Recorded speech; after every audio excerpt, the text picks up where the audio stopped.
on average, ballpark, cows have a reasonable resilience to one clinical disease. However, if they had more than one clinical disease, their probability of pregnancy really took a nosedive.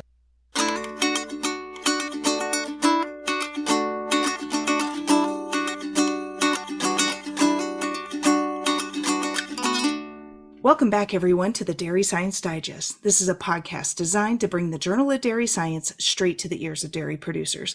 I'm Reagan Bluel from the University of Missouri Dairy Team, and today we're meeting with Dr. Stephen LaBlanc from the University of Guelph in Canada. He's a veterinarian as well as a researcher with a passion to better understand the reproductive challenges of dairy cattle, and his research really zooms in on the interactions of the cow's energy status, the reproductive physiology, and your management, and ties it all back to the economics of production. Because we know that early pregnancy loss definitely impacts the economics of a dairy farm. So today he's here to talk to us about a Journal of Dairy Science article that he and his team recently released titled The Associations of Inflammation and Reproductive Tract Disorders Postpartum with Pregnancy and Early Pregnancy Loss in Dairy Cattle. So welcome, Dr. LaBlanc, to Dairy Science Digest. And before we get going, could you please tell your audience a little bit about yourself and maybe your team? Yeah, as you said in the introduction, I'm trained as a veterinarian. I did a degree in animal science many years ago and was in private practice doing almost entirely dairy cows. Now, as a faculty member at the University of Guelph, I'm still a real vet, at least some of the time, doing ambulatory work. For the last little over 20 years, I've been a professor at University of Guelph running a research program. I'm very privileged to have a good-sized lab of graduate students from all over the world doing dairy cow field research projects, most of them out on commercial dairy farms, including the work that we'll talk about today. Right. To better understand the repro side of things, like you said, you worked closely with two commercial Holstein herds. They were about 450 cows, and they achieved very respectable production at 3x or 3.2x for the robot herd. And I averaged it out and turned it into pounds instead of kilograms. And so your young animals, first lactation animals, were averaging a little over 23,600 pounds. And then your multi-paras were just shy of 30,000 pounds. So very respectable herds that are doing it. And noting that they breed most of their cows off of activity pedometers and of course have a safety net of an off-sync program, but they were achieving an average pregnancy rate of 24% off of that. And so you're walking into a herd that's doing a great job, but still able to learn about pregnancy losses. So let's talk a little bit about the data collection and the 400 and nearly 70 cows that were enrolled in this project. You took some blood samples and some uterine samples and all. Tell me, let's start with the blood. What were some different parameters that you were looking for in this transition cow 30 days prior to giving birth through 60 days in milk? We started just before calving and really picked things up after calving, where my research team, in this case led by a young veterinarian named Tony Bruinje, he was out on these two commercial farms, as you said, really well-managed places, generous participants in many of our research studies over the years. And he was on each farm twice a week and really intensively monitoring those transition cows for, in a way, almost everything we could think of. So meaning we had body condition scores. We knew about clinical diseases, mastitis, tough calvings, lameness, and so on, proactively doing lameness scores. In terms of the blood samples through the postpartum period, looking at blood calcium in the first week postpartum, looking at BHB, beta hydroxybutyrate, or ketosis through the first 3 weeks postpartum. Also, in the first couple of weeks, looking at blood haptoglobin, which is a marker, a non-specific marker of inflammation, which, slight spoiler alert, turned out to be one of the important variables that we were particularly interested in.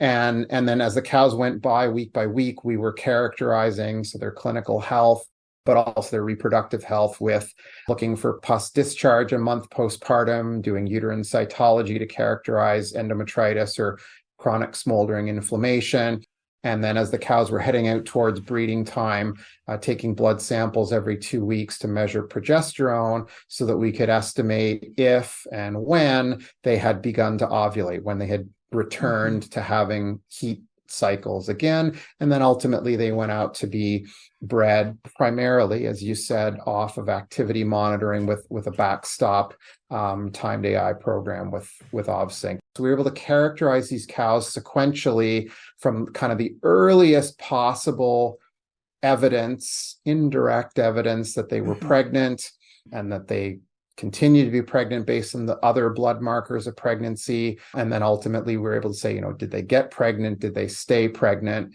as a function of what their experience was as a fresh cow in terms of health, disease, markers of inflammation, and so on. Really amazing data set that you've captured here. Can we describe just a little more about the uterine disease side of things? How did you test the uterine health status, and how did you document the different levels to differentiate a little bit bad versus real bad? Yep. So kind of the big buckets there were first metritis. So we're talking about a cow with a smelly discharge in the first week or two postpartum. So we were proactively looking for those with a diagnostic instrument called a Metricheck. That's a little scoop for vaginal discharge. So we were actively looking for cows with fetid or stinky, foul-smelling discharge in the first 2 weeks. So that characterizes metritis. We checked whether they had a fever, but whether they did or not, if they had that foul-smelling discharge, that's metritis. And then at 5 weeks postpartum, we came back with that Metricheck scoop, this time looking for small volumes of white or yellow pus discharge coming from their uterus or their cervix. So that's characterized as PVD, purulent vaginal discharge, kind of just what the name sounds like. Those are the worst with the tail swats. You just really hate that. I feel sorry for the team that was collecting that data. Sorry, carry on. No, not at all. And then last but not least, the least obvious, but still consequential form of uterine disease, again, at that 5-week postpartum mark, where we would go and characterize endometritis. So literally chronic low-grade smoldering uterine inflammation, which we diagnose by doing cytology. So you pass what essentially is the same as an AI rod, except instead of having a straw of semen in it, it has a little brush in it, same brushes as are used to do pap smears in women. And so you pass that in just like you were breeding a cow, roll it lightly on the uterine surface, guard it, pull it back out, make a microscope slide, look at that slide, and you can characterize the degree of inflammation to say, yep, this cow has endometritis or that cow doesn't. So those three forms of uterine disease, metritis, pus discharge, and endometritis, were the things we looked at. And of course, a cow could have none of them, one of them, two of them, all three of them. Right. And we kind of looked at those permutations and combinations.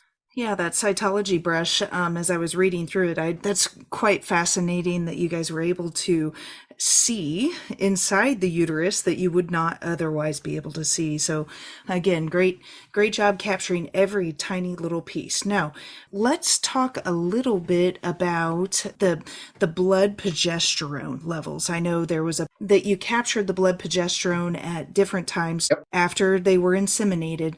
What were some of the observations or cut points that you really considered when looking at that hormone? So the gist of it is that we're measuring progesterone in the blood. And when a cow has resumed her estrous cycle and ovulated and formed a corpus luteum, that corpus luteum or CL secretes progesterone, which we can measure in the blood.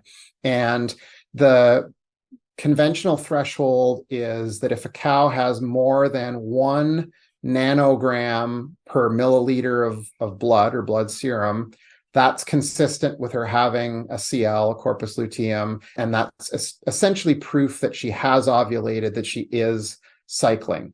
And so you can imagine at 3 weeks postpartum, most cows have not started to cycle yet. That's normal and expected. Conversely, you would hope and expect, well, you would wish that every cow has begun to cycle, by the time she's getting out into the breeding period. But of course, they don't all. I wish they would read the book, right? It would be nice, although to be honest, because it's a pretty consistent or common problem, even the book might say that somewhere between 10 and 20% of cows have not, dairy cows have not started to cycle by then. And therefore, obviously they're not going to be having heats or getting pregnant. So they're going to need some help. But yeah, and to make a long story short, big picture, earlier onset of return to estrus, return to ovulation, earlier is better. I mean, doing it at all is really important because they're not getting pregnant otherwise. But other things being equal, sooner is better. And that's favorable for fertility. You bet. Okay. And so talk to me about, how did you even know that they were pregnant at that day 19 to calculate the pregnancy loss? If you just sort of zoom out a little bit, about the earliest you could palpate a pregnancy is probably around 35 days.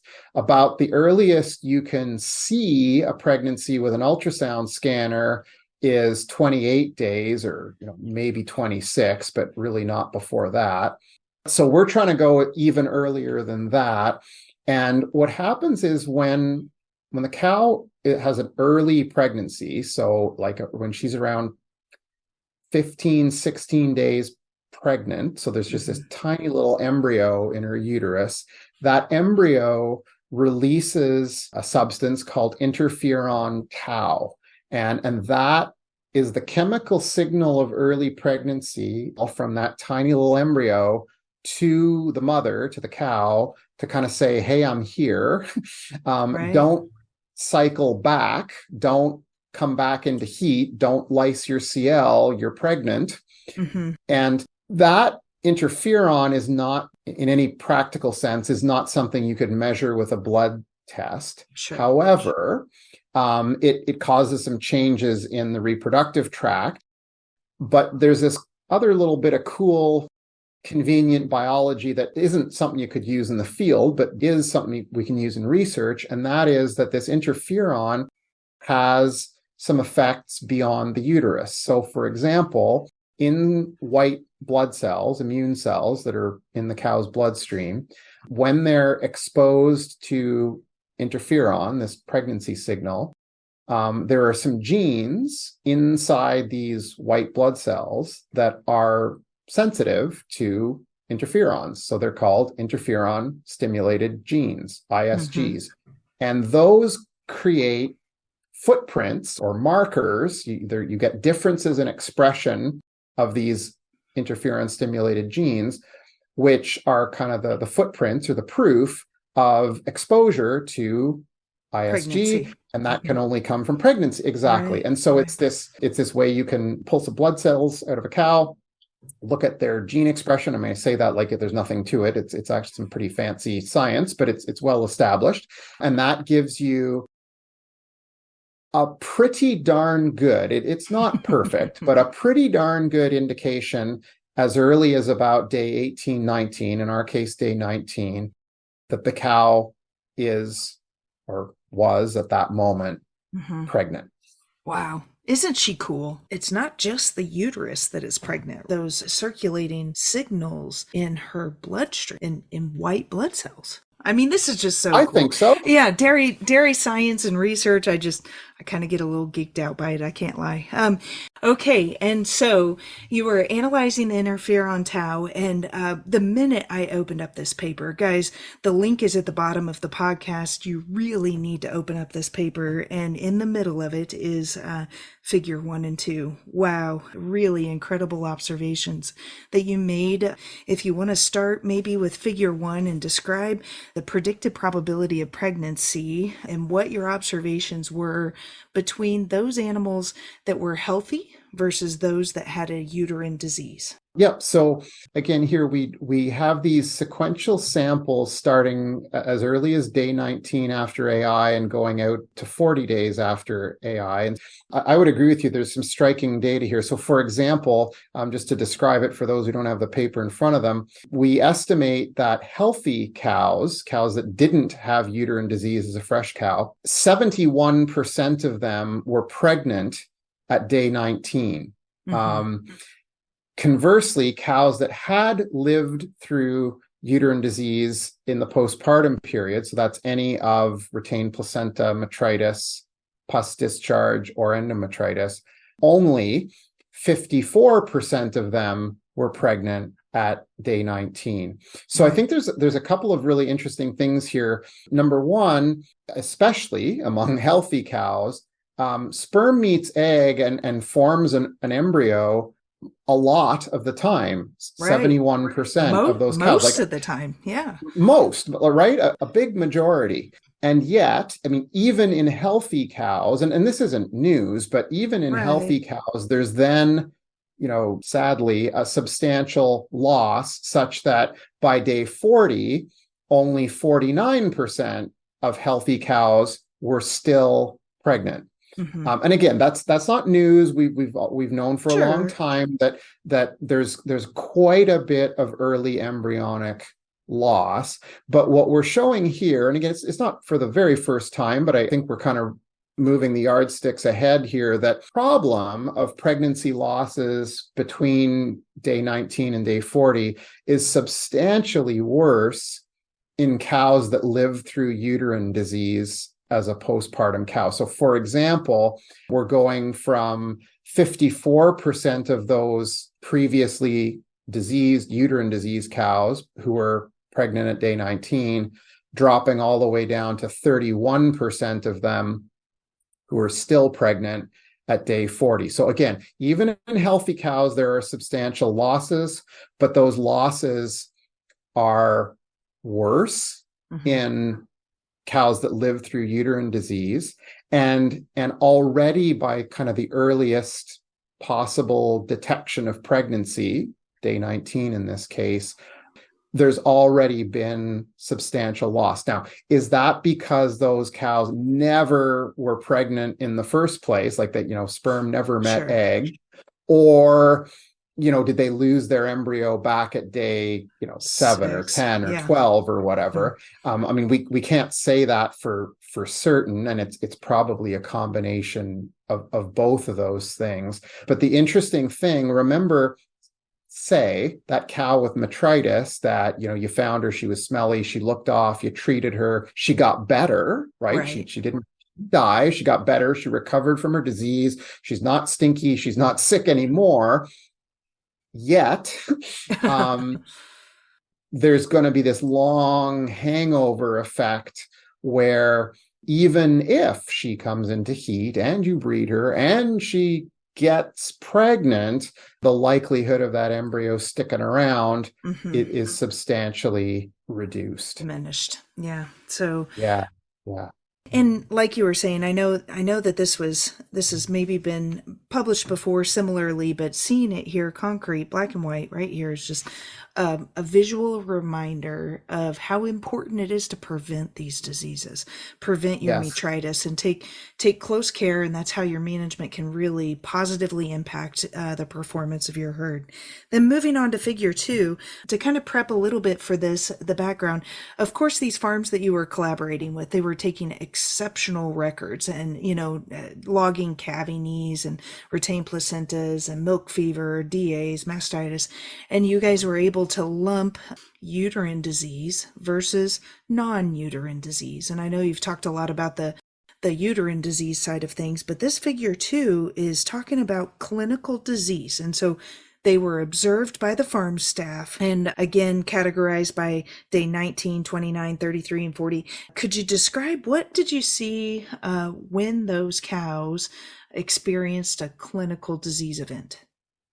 So this was kind of the very practical look at things where, for example, doing that endometrial cytobrush thing, I mean, that's fine for research, but that's probably never going to catch on in the field. So we wanted to be really pragmatic and say, with using pieces of information that farmers would have ready to hand.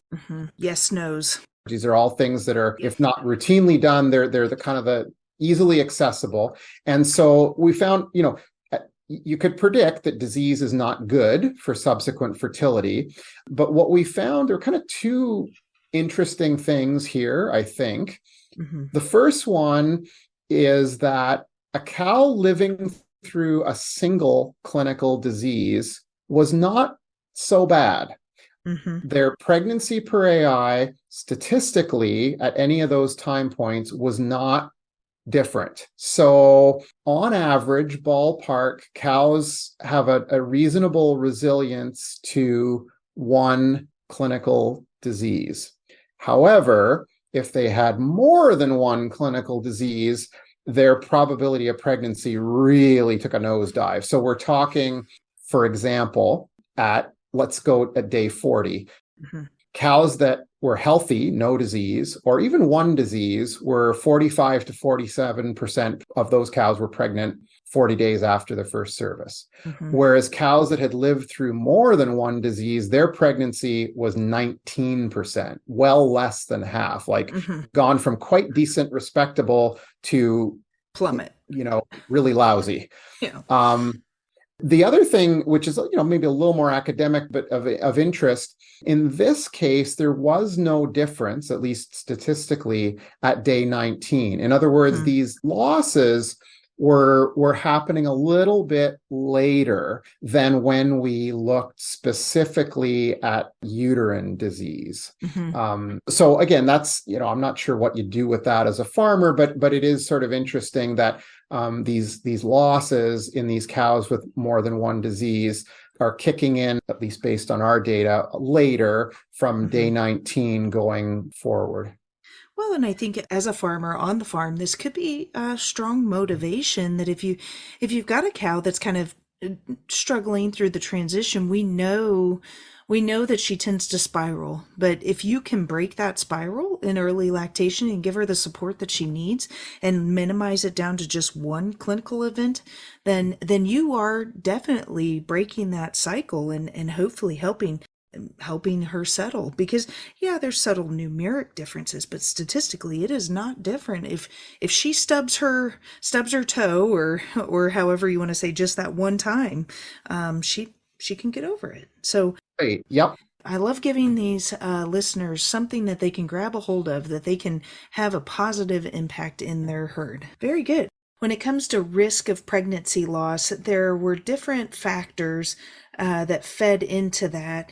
What was the biggest observation that you had as far as the driving force for what predicts pregnancy loss in your dairy herd? Yep. So if we look at the things, at least among the ones that we studied in this particular study, that sort of had the biggest impact or the biggest magnitude of effect on pregnancy losses, they tended to be related to uterine health, and in particular to endometritis and PVD, purulent vaginal discharge. So those two more chronic uterine diseases, which I think makes sense. On one side, you might think, well, metritis, that's like a very obviously sick cow. That seems like a more severe disease, which on one hand it is, but it's also further away from breeding. And the cow, among other things, has a little more time to recover from that. Whereas cleans up. Cows that wind up with or still have uterine diseases at 5 weeks postpartum, that's now getting closer to breeding time. And so we're talking about effects of 15 to as much as 20 percentage points of difference in pregnancy or more losses, less pregnancy. So those really made substantial, meaningful differences to the affected cows. And I should say too that, those diseases, those conditions affect 15, 20% of cows. So it's not like a bad thing, but it only One it's or a bad two. thing for the affected cows, but there's only a handful of them, so kind of so what for the herd. Typically, there's enough of these cows in a herd that it becomes a so what for the herd as well. Yeah, right. Thinking about it, 1 out of 5 cows that you walk by in your Yeah, herd. And so all of a exactly. sudden Yeah, it starts to amplify the impact. You bet. exactly. Absolutely. Yeah. And again, So, as we've talked about before, it's kind of a 1-2 punch. They're probably less likely to get pregnant, or at least be pregnant by day 19. And then, that's unfortunate and bad. And then it's sort of bad to worse. And then their losses are that much worse as well. So that's kind of the nasty 1-2 punch. what do you think's really happening there as far as, can you trace it back to maybe some inflammation having negative effects on the process?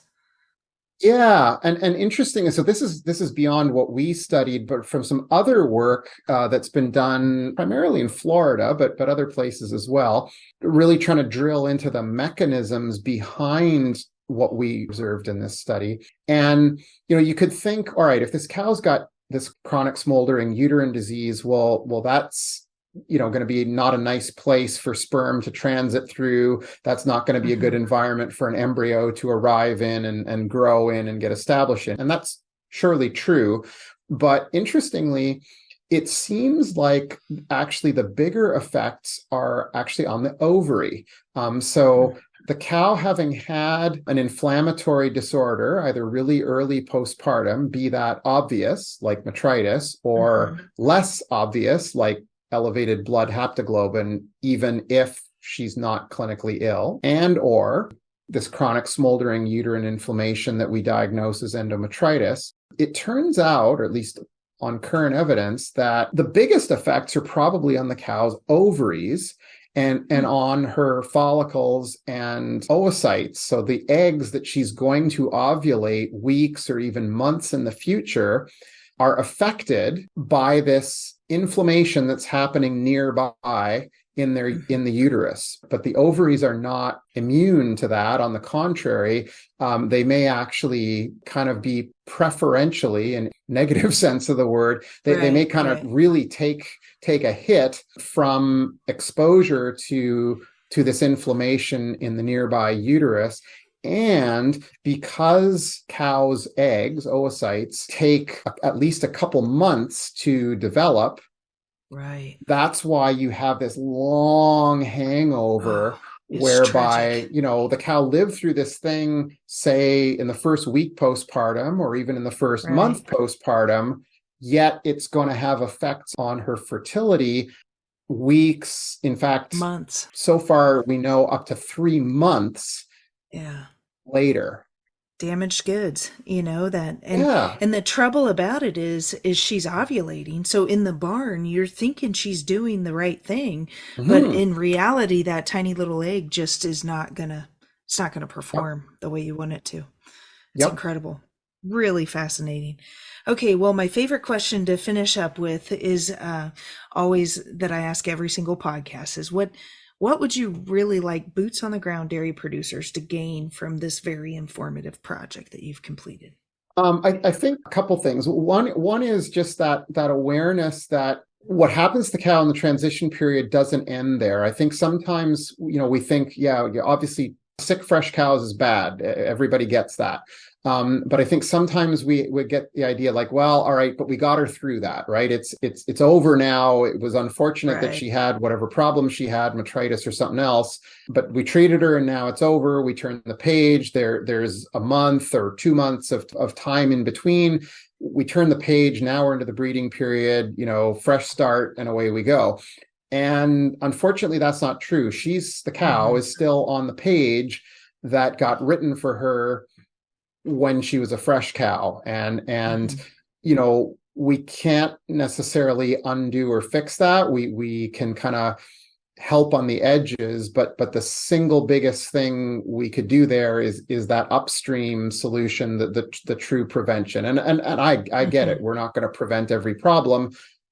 But on the flip side, every problem we prevent has a long-term payback. It's not just about the milk or the inconvenience. at that time, it's this lingering effect that's going to go on for months relative to her fertility. So I think that's maybe just a bit of a headspace if anyone needs sort of an extra motivation to execute on doing all the right things to support transition cows, that would be it. Well, Stephen, this has been very informative, and I want to thank you so much for your time. And listeners, I applaud you for taking time out of your day to illuminate what might be happening to your herd's early embryos in the depths of that uterus. And I've really enjoyed our conversation. This has been the October edition of the Dairy Science Digest, which is a monthly podcast project designed to bring the Journal of Dairy Science straight to your ears. We highlight peer-reviewed research articles in press because it's sound science that you can base your management decisions around and provided to you by your University of Missouri dairy team. So be sure to like, share, and subscribe to get future editions straight to your cell phone. This is Reagan Bluel with the Dairy Science Digest, and I hope you have a great day.